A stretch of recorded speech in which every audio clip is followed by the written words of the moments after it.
Kita punya sanad guru yang luar biasa. Ini cerita ya, waktu saya mondok dulu di Pasuruan di Habib Taufik Assegaf, Masya Allah, hafizahullahu ta'ala wa ra'ah. Moga-moga Allah Ta'ala senantiasa menjaga beliau, memberikan panjang umur, Allahumma. Beliau itu Kang gak cuma alim. Wah, kalau cerita alimnya beliau, Masya Allah, yang sering ngaji sama saya pasti tahu. Beliau itu ya Habib, yo ganteng, yo pinter, luar biasa.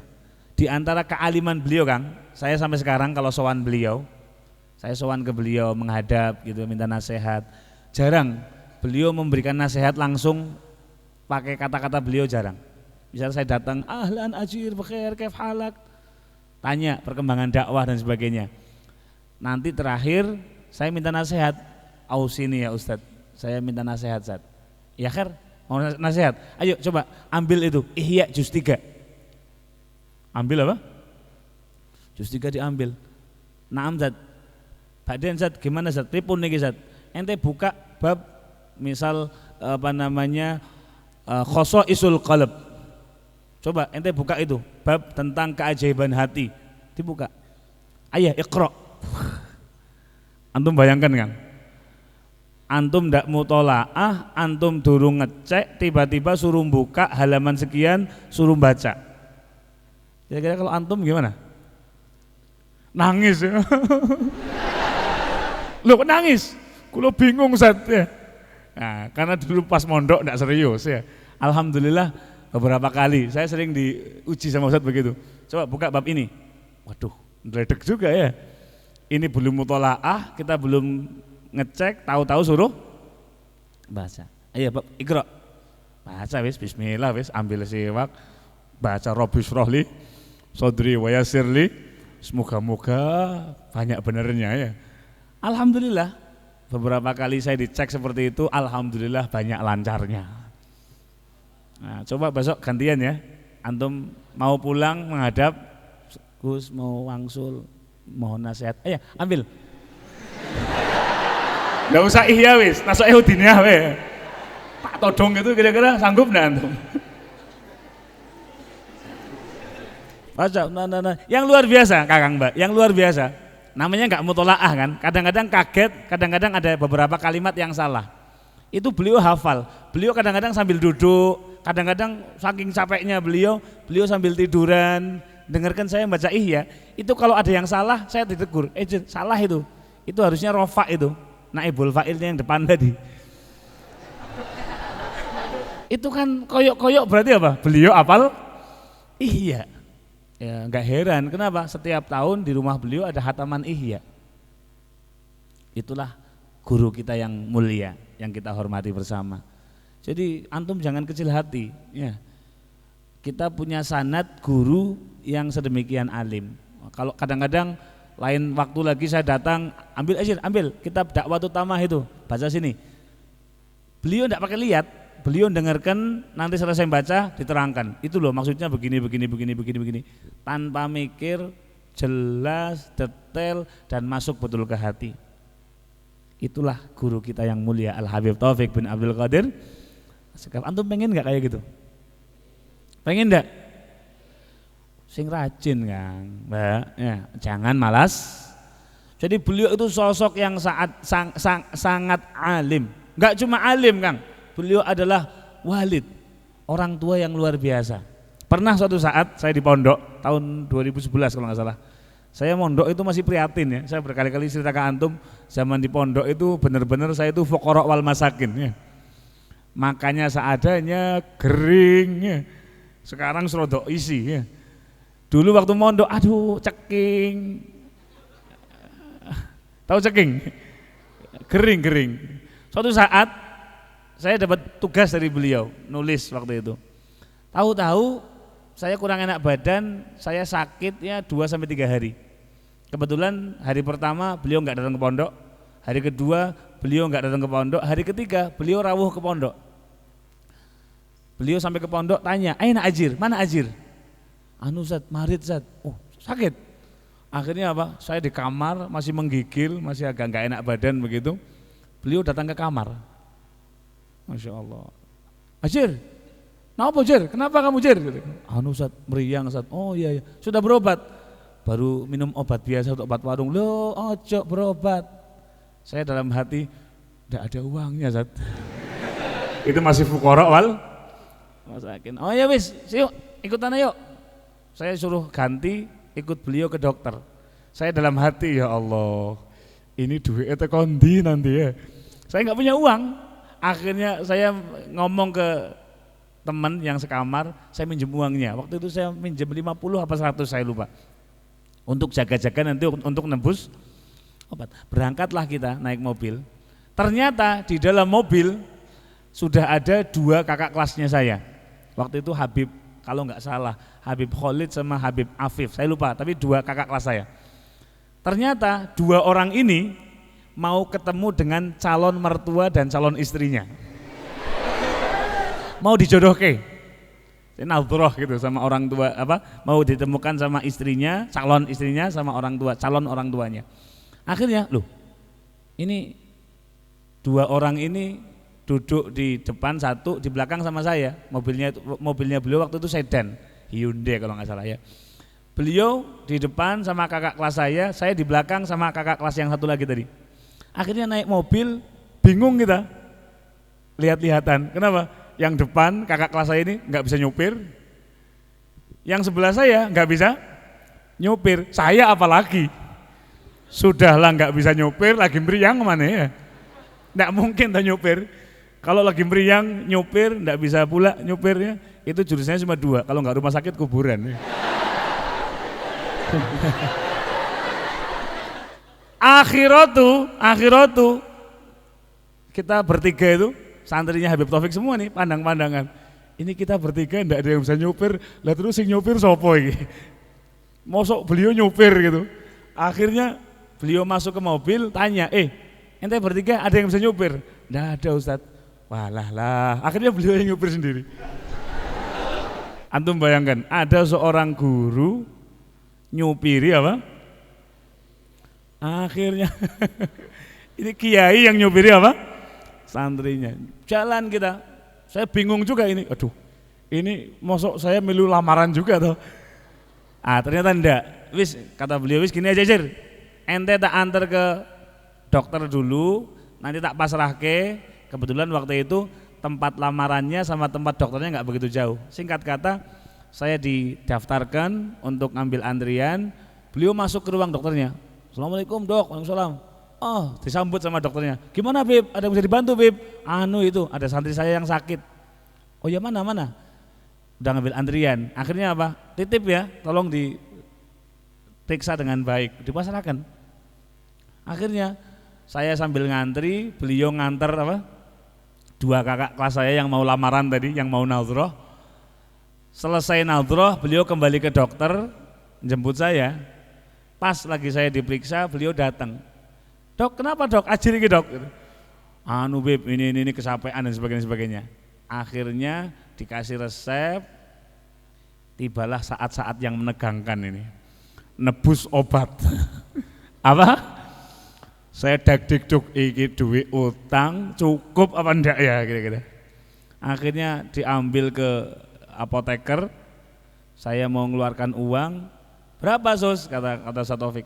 Sekian ratus ribu gitu. Saya mau aduh kurang iki. Wis tak pikir utang enggak apa-apa wis gitu. Saya baru mau mengeluarkan uang, kata Ustaz Taufik, cocok. Enggak usah pakai duitnya ente, enak bayarin aja.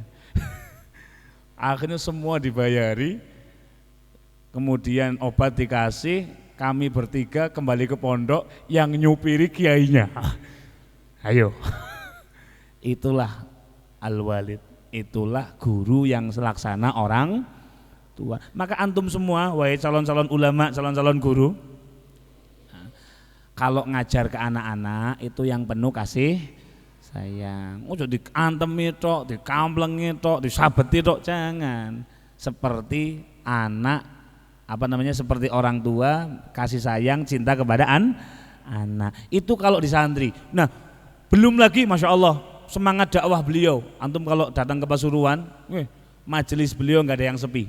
Setiap malam Sabtu di Masjid Jami Al Anwar Pasuruan, di alun-alun Pasuruan, itu kalau malam Sabtu rutinan, itu yang hadir mungkin sekitar 3.000 sampai 4.000 orang. Itu rutinan. Dan rutinnya nggak ceramah gitu, baca kitab. Sekarang kalau nggak salah baca Riyadhus Shalihin sama Nashihud Diniyah. Jadi kalau di sini Nashihud Diniyah sudah kelas berapa tuh? Kelas mutamimah ya. Di sana untuk rutinan orang desa. Jadi antum kalau pinter alim Nashihud Diniyah jangan pede dulu ya. Kenapa? Di Pasuruan itu hanya rutinnya orang desa seperti kita-kita ini. Nah, dakwahnya beliau luar biasa. Dan pernah tahun 2016 saya udah pulang waktu itu, saya udah mukim ke rumah. Waktu itu saya berkunjung bersama teman-teman NH Media. Masih ada mungkin foto-fotonya, nanti saya share fotonya. Saya datang ke beliau sowan, ketemu, minta doa dan sebagainya. Kita sempat juga ngambil beberapa video.